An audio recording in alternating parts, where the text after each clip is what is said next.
ओम नमः शिवाय। श्री शिव महापुराण रुद्र संहिता द्वितीय सती खंड अध्याय 1। नारद जी के प्रश्न और ब्रह्मा जी के द्वारा उनका उत्तर। सदाशिव से त्रिदेवों की उत्पत्ति तथा ब्रह्मा जी से देवता आदि की सृष्टि के पश्चात एक नारी और एक पुरुष का प्राकट्य। नारद जी बोले, महाभाग महाप्रभो विधाता, आपके मुखारविंद से मंगलकारिणी शंभु कथा सुनते सुनते मेरा जी नहीं भर रहा है। अतः भगवान शिव का सारा शुभ चरित्र मुझसे कहिए। संपूर्ण विश्व की सृष्टि करने वाले ब्रह्मदेव, मैं सती की कीर्ति से युक्त शिव का दिव्य चरित्र सुनना चाहता हूं। शोभाशालिनी सती किस प्रकार दक्ष पत्नी के गर्भ से उत्पन्न हुई? महादेव जी ने विवाह का विचार कैसे किया? पूर्व काल में दक्ष के प्रति रोष होने के कारण सती ने अपने शरीर का त्याग कैसे किया? चेतनाकाश को प्राप्त होकर वे फिर हिमालय की कन्या कैसे हुई? पार्वती ने किस प्रकार उग्र तपस्या की और कैसे उनका विवाह हुआ? कामदेव का नाश करने वाले भगवान शंकर के आधे शरीर में वे किस प्रकार स्थान पा सकी? महामते, इन सब बातों को आप विस्तार पूर्वक कहिए। आपके समान दूसरा कोई संशय का निवारण करने वाला न है न होगा। ब्रह्मा जी ने कहा, मुने, देवी सती और भगवान शिव का शुभ यश परम पावन, दिव्य तथा गोपनीय से भी अत्यंत गोपनीय है। तुम वह सब मुझसे सुनो। पूर्व काल में भगवान शिव निर्गुण, निर्विकल्प, निराकार, शक्ति रहित, चिन्मय तथा सत और असत से विलक्षण स्वरूप में प्रतिष्ठित थे। फिर वे ही प्रभु सगुण और शक्तिमान होकर विशिष्ट रूप धारण करके स्थित हुए। उनके साथ भगवती उमा विराजमान थी। विप्रवर, वे भगवान शिव दिव्य आकृति से सुशोभित हो रहे थे। उनके मन में कोई विकार नहीं था। वे अपने परात्पर स्वरूप में प्रतिष्ठित थे।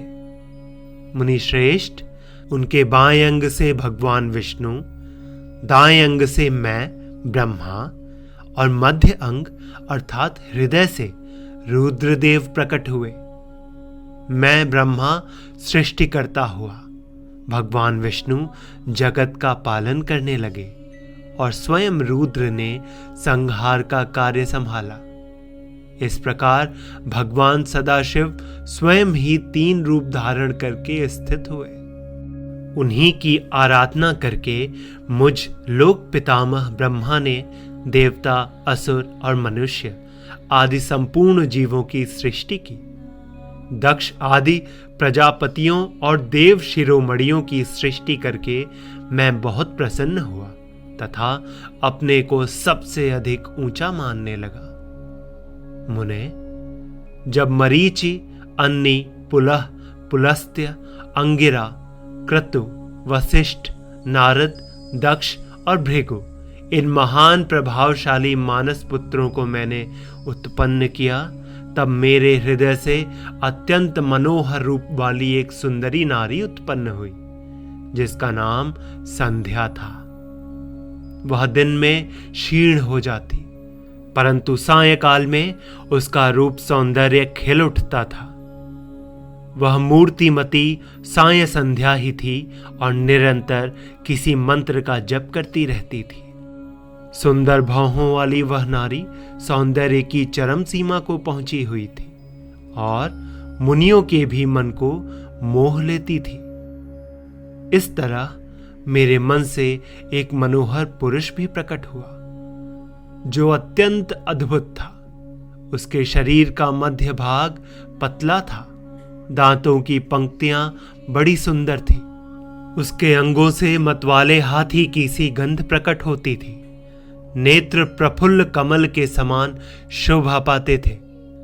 अंगों में केसर लगा था, जिसकी सुगंध नासिका को तृप्त कर रही थी। उस पुरुष को देखकर दक्ष आदि मेरे सभी पुत्र अत्यंत उत्सुक हो उठे। उनके मन में विस्मय भर गया था। जगत की सृष्टि करने वाले मुझ जगदीश्वर ब्रह्मा की ओर देखकर उस पुरुष ने विनय से गर्दन झुका दी और मुझे प्रणाम करके कहा, ब्राह्मण, मैं कौन सा कार्य करूंगा? मेरे योग्य जो काम हो उसमें मुझे लगाइए, क्योंकि विधाता आज आप ही सबसे अधिक माननीय और योग्य पुरुष हैं। यह लोक आपसे ही शोभित हो रहा है। ब्रह्मा जी ने कहा, भद्र पुरुष, तुम अपने इसी स्वरूप से तथा फूल के बने हुए 5 बाणों से स्त्रियों और पुरुषों को मोहित करते हुए सृष्टि के सनातन कार्य को चलाओ। इस चराचर त्रिभुवन में ये देवता आदि कोई भी जीव तुम्हारा तिरस्कार करने में समर्थ नहीं होंगे। तुम छिपे रूप से प्राणियों के हृदय में प्रवेश करके सदा स्वयं उनके सुख का हेतु बनकर सृष्टि का सनातन कार्य चालू रखो।